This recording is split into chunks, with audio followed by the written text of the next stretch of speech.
कि साल 2021 में हमारे कुल डेंगू केसेस थे 11,835, 22 में 8,996। कई आंकड़े तो इन्होंने बताने का काम करा है, लेकिन कई आंकड़े मैं इनके संज्ञान में लाना चाहूंगा कि कुछ इनमें आंकड़े गलत भी हैं। जबकि मेरे खुद के कर्मचारी की बिटिया 11 साल की उनकी बिटिया है और डेंगू में हेमरेजिंग की वजह से उसकी डेथ हो गई। और जब सवाल किया गया था तो ये कहा गया था, धुंधला जवाब नहीं, स्पष्ट जवाब के लिए एक हो गया था।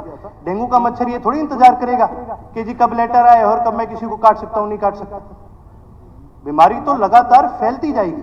वो हो गया वहां बैठिए, आप बैठिए, आप बैठिए, बैठिए, बैठिए। और श्री अर्जुन चौटाला। माननीय अध्यक्ष महोदय, मैं इस महान सदन के का ध्यान एक अति लोकहित के विषय की ओर दिलाना चाहता हूं। महोदय, प्रदेश में डेंगू के आए दिन नए केस आ रहे हैं। अब तक लगभग 5,000 से ज्यादा डेंगू के मामले आ चुके हैं, जो कि एक बड़ा गंभीर मामला है। इसमें स्पष्ट है कि स्वास्थ्य विभाग द्वारा समय पर डेंगू को रोकथाम के उपाय नहीं लिए जा रहे हैं। पिछले वर्षों में नवंबर के प्रथम सप्ताह तक डेंगू के मामले में कमी आ जाया करती थी, परंतु इस वर्ष इनमें अभी तक लगातार बढ़ोतरी हो रही है। अकेले पंचकुला में 1200 से ज्यादा केस सामने आ चुके हैं। दूसरे व तीसरे नंबर पर हिसार में 435 केस आ चुके हैं। करनाल में 357 केस डेंगू के आ चुके हैं। डेंगू की बीमारी को अगर ठीक से समय पर इलाज ना मिले तो घातक भी साबित हो सकती है, जिसका मुख्य कारण सरकार द्वारा समय पर रोकथाम के आश्वायक कदम ना उठाए जाना है। इस कारण लोगों में सरकार के प्रति भारी रोष व्यक्त है। अतः सरकार इस सदन के द्वारा अपने व्यक्तित्व देकर स्पष्ट स्थिति साबित करे, स्थिति को पूरी स्पष्ट तरह से साबित करने का काम करे। अब माननीय स्वास्थ्य मंत्री अपना वक्तव्य प्रस्तुत करें। धन्यवाद। मैं आपको बताना चाहूंगी कि साल 2021 में हमारे कुल डेंगू केसेस थे 11,835, 22 में 8,996, 23 में 8,021 और 11 नवंबर आज 24 तक 4,634 हुई ही हैं। Major steps have been taken to undertaken for dengue control. सबसे पहले डेंगू एक notifiable disease, epidemic disease act के अंदर डाला गया है। VBD रिपोर्टिंग सब अस्पताल और लैब्स में स्टेट में मैंडेटरी बन गई हैं। डेंगू टेस्ट प्राइवेट लैब्स में 600 रुपए में किया जाता है और single donor plated rates private blood banks में 11,000 रुपए पर यूनिट पे दिया जाता है। Dengue test is being done free of cost. 27 government labs are functional in the state, at least one per district till 11th November 24. Total 1,13,667 dengue tests have been conducted. 196 wards and 1,022 beds have been kept reserved for dengue cases in government hospitals. Platelets are provided free of cost to dengue patients of Haryana domicile admitted in government hospitals. This year, 75 SDP units have been provided to dengue patients free of cost. Source reduction activities are being done by more than 3,000 MPHW workers. Total 3.8 crore houses visits till 11th November multiple times, and larvae found in 2,09,915 houses. 1,03,485 notices have been issued till 15th October under the Haryana municipal bylaws to owners of premises where mosquito breeding is detected. More than 6,900 localities covered under fogging repeatedly till 15th October. Fogging done by Department of ULB and Panchayat with 5,606 hand-operated and 43 vehicle-mounted machines. जैसे ही मैंने health department संभाला, मैं भी बताना चाहूँगी कि 8 नवंबर को मैंने एक चिट्ठी लिखी और पंचायती राज, हमारे ऑनरेबल पंचायती राज मिनिस्टर जी को और ऑनरेबल यूएलबी मिनिस्टर को, ताकि फॉगिंग इंटेंसिफाई की जाए डेंगू के रहते. Intersectoral meetings at state level was also held 13 मई में under the chairmanship of the ACS Health to see coordination of other departments. At district level, intersectorial meetings in all 22 districts has been conducted. Public awareness activities are being done regularly. Newspaper advertisements, pamphlets, banners and hoardings, group meetings, miking, etc. Health staff is visiting schools to make students aware about the VBD control measures. For involvement of panchayat, total 65,000 appeals of ACS Health Haryana circulated to all sarpanches through health workers.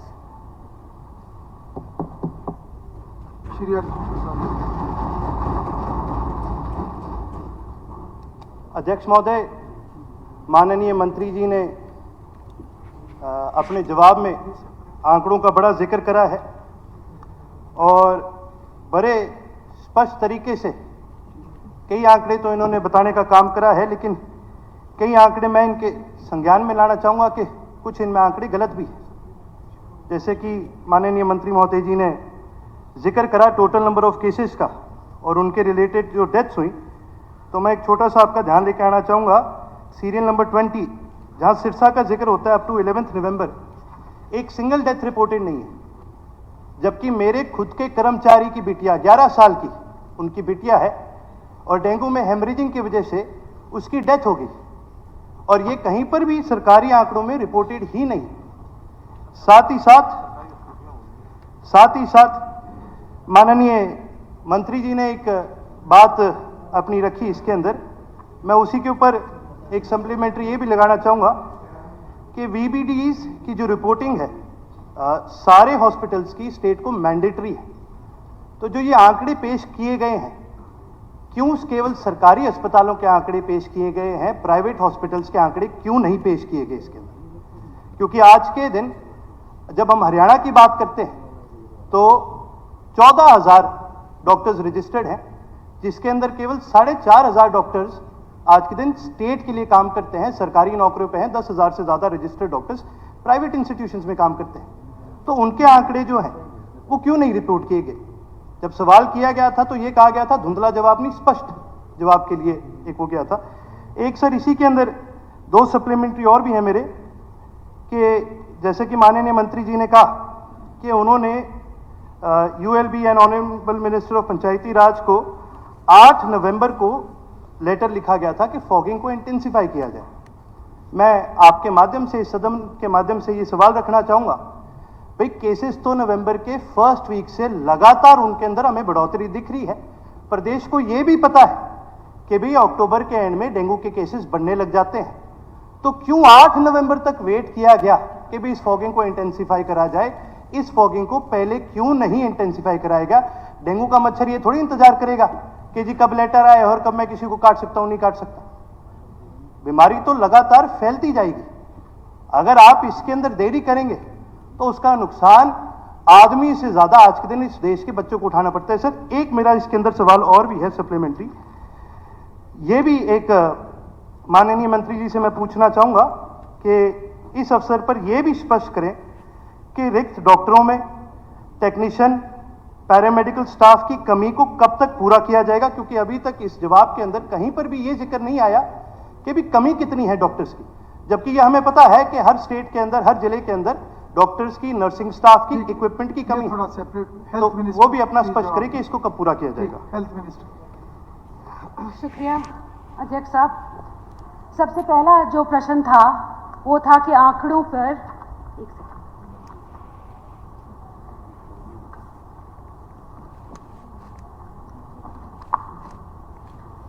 सबसे पहला प्रश्न था आंकड़ों पर कि ये सरकारी ही आंकड़े क्यों हैं।